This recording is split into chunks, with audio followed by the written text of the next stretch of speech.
Olá pessoal, continuando nossa aula de hoje, vamos iniciar a segunda parte, falamos até as bibliotecas, agora vamos dar continuidade na próxima fase.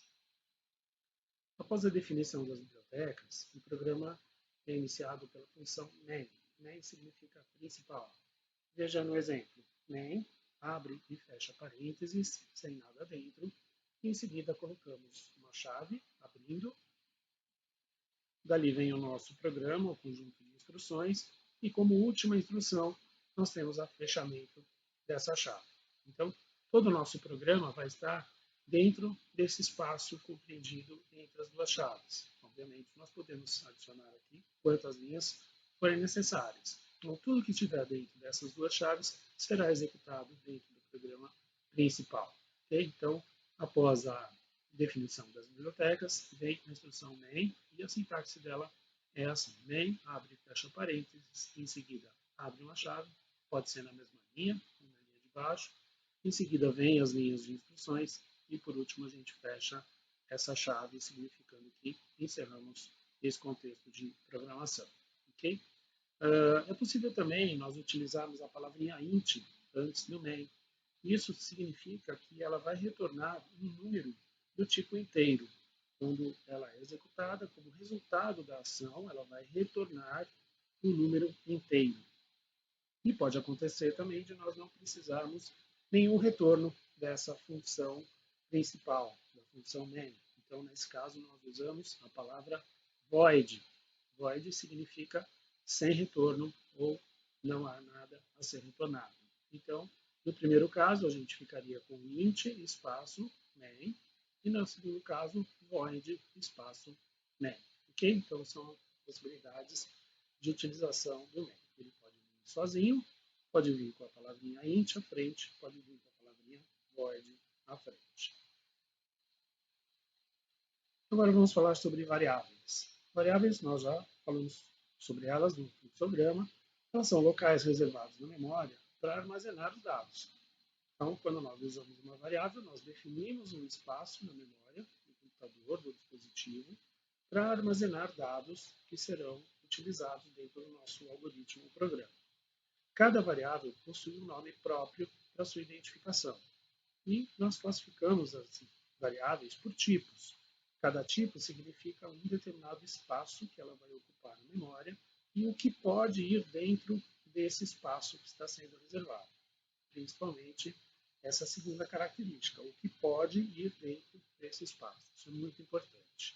O primeiro tipo de variável é inteiro. Armazena os números inteiros, ou seja, negativos e positivos inteiros. Em linguagem C, nós definimos esse tipo de variável como int. Então, um exemplo de definição é int x, seria a definição da variável x como uma variável que armazena números inteiros. Posso fazer mais de uma declaração na mesma linha. Então, int x, andar, seria então a definição de duas variáveis, ambas inteiras, uma com o nome x, outra com o nome andar. O ponto e vírgula que aparece aqui é imprescindível na linguagem C. Toda instrução termina com um ponto e vírgula, ok? A menos de instruções especiais, como nós vimos no caso do main, que tem a chave como abertura. Nos outros casos todos, para declarar para o C que nós terminamos aquela instrução, nós colocamos o ponto e vírgula. Segundo tipo de variável, real, permite armazenar valores de pontos flutuantes com frações, ou seja, números decimais, números inteiros, também aqueles decimais que sejam do conjunto dos números reais. E aqui não importa se é uma dízima periódica, se é um decimal exato ou se é um número que tem inúmeras casas decimais. Todas elas serão definidas do tipo real. Então, se é um inteiro, utilizamos int. Se não é inteiro, a gente define como real. Em inglês e na linguagem C, nós definimos esse tipo de variável como float, que lembra ponto flutuante, float de flutuação. Então, em C, a gente define esse tipo de variável como float. Às vezes, nós precisamos de mais espaço, então nós podemos declarar como double, um tipo de dados que é do tipo float, mas traz espaço dobrado, ou ainda long double, que traz traz também um espaço aumentado. Okay? No int é possível declararmos também um long int. Okay? Um exemplo de utilização do float é float salário, vírgula, nota. O que nós estamos fazendo aqui, definindo duas variáveis, uma chamada salário, outra chamada nota, no mesmo tipo float. Ok? Ponto e vírgula no final, para terminar a instrução, como nós já dissemos. Um detalhe importante, observem que salário aqui está definido sem acentuação. E isso vai ser uma regra muito importante. Nunca, nunca, nunca coloquem qualquer caractere especial na linguagem de programação.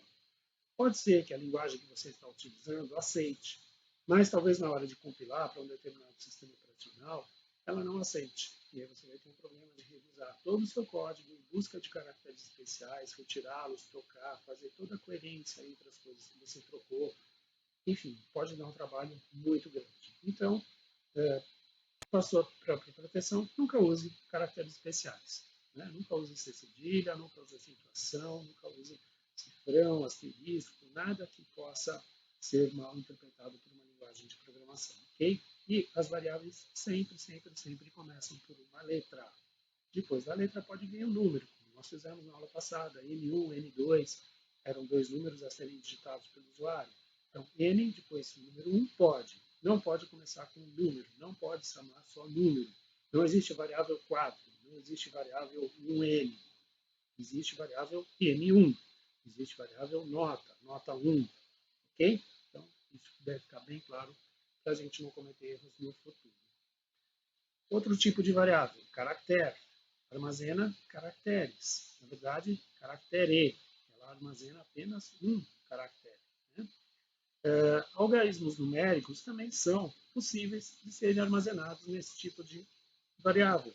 Por quê? Se nós tivermos um número, mas ele não precisar ser utilizado como número, ele é apenas um código, como o número da chapa do carro, ou o código que vai no seu CPF ou a mesma no seu CEP, ele é interpretado como um conjunto de caracteres, embora sejam caracteres numéricos, não tem significado de número.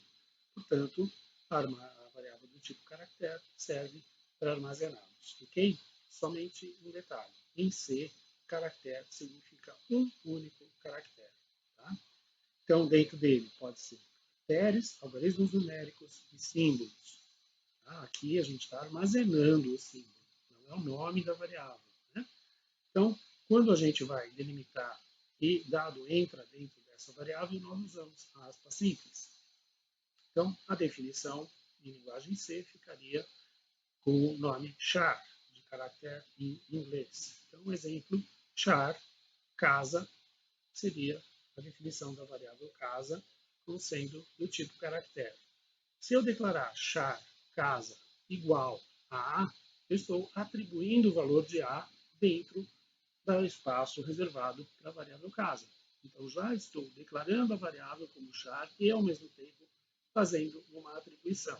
Então, observe que, como nós dissemos aqui, delimitação da aspa simples entra já na definição aqui do A. Ok? Então, essa instrução ela serve para duas coisas. Declarar a variável casa como char e atribuir o valor A maiúsculo para essa variável casa. Vamos continuar, então. Depois das variáveis, nós vemos as constantes. Como o nome indica, também são espaços de memória, mas agora ocupados por valores que não podem ser alterados durante a execução de um programa. Os tipos de constantes são os mesmos das variáveis. Então, nós temos que declarar que tipo de valor pode ser colocado dentro de uma variável como aquela. Então, constante, inteiro, pi. Constante, float, alíquota. Constante, char, sexo, igual a m. Então, seriam exemplos de constantes. Tá? Coloco a palavrinha no início da palavrinha const, né, de constantes, const, depois o tipo de dados e depois o nome da constante que vai receber a informação. E eu posso atribuir o valor no mesmo momento, como está na última linha, né? Sexo já recebe a atribuição do valor em maiúsculo, ou posso deixar para atribuir mais adiante na execução do programa. O importante é, uma vez atribuído esse valor, ele não muda mais até o final da execução do nosso programa. Por isso, difere da variável. Por isso, ele é uma constante. Para dar sequência, nós vamos conhecer os principais operadores utilizados nos algoritmos, em especial na linguagem de programação C. Vamos iniciar pelos operadores aritméticos, operadores matemáticos, que são representados por operadores binários e também por operadores unários. Primeiro vemos os operadores binários, que são de adição, subtração, multiplicação, divisão. E também o operador mod. O operador de adição é representado pelo símbolo do mais. O operador de subtração pelo hífen. O operador de multiplicação é um asterisco. Nunca usem o x. O x serve quando a gente está desenhando, escrevendo nos nossos cadernos. Quando a gente vai usar em linguagem de programação, sinal de multiplicação é o asterisco. Sinal da divisão é a barra normal. E esse operador mod, que é representado por um sinal de porcentagem, ele significa o resto de uma divisão inteira. Então, por exemplo, se eu dividir o número 7 por 2, não dá um número inteiro. Eu tenho 7 dividido por 2, dá 3 e sobra 1. Então, se eu usar aqui o operador mod na divisão de 7 por 3, o resultado dele é 1, que é o resto da divisão. Ok? Então, posso utilizar esse operador, ele pode ser útil em bastantes desafios que a gente tem na programação. Ok? Então, são esses 5 operadores binários. Como operador unário, nós podemos representar, né, uma troca de sinal. Então, por exemplo, A igual a menos 5. Na linha de baixo, A igual a menos A. Se A é menos 5 e nós estamos redefinindo A para menos A, o que nós estamos fazendo é aplicando o menos, o sinal de negativo, sobre uma coisa que já é negativa. Então, menos e menos vai resultar como mais. Então, nós vamos conseguir a troca de sinal e vai resultar, então, com o valor 5 dentro da variável A. Como esse operador envolve somente a variável A, nós dizemos que ele é unário, okay? Diferente dos outros. Para fazer uma adição, eu preciso de 2 números, 3 mais 7, ou A mais B. Para fazer uma subtração, multiplicação, divisão, operador, mod, a mesma coisa. Nesse caso, eu preciso de apenas um operando ou uma variável. Então, por isso ele é um operador unário. Mais uma vez, vamos fazer aqui uma pequena parada para a gente fazer a troca do nosso material. Vamos encerrar aqui a parte 2 e em seguida a gente volta com a parte 3. Fiquem aí.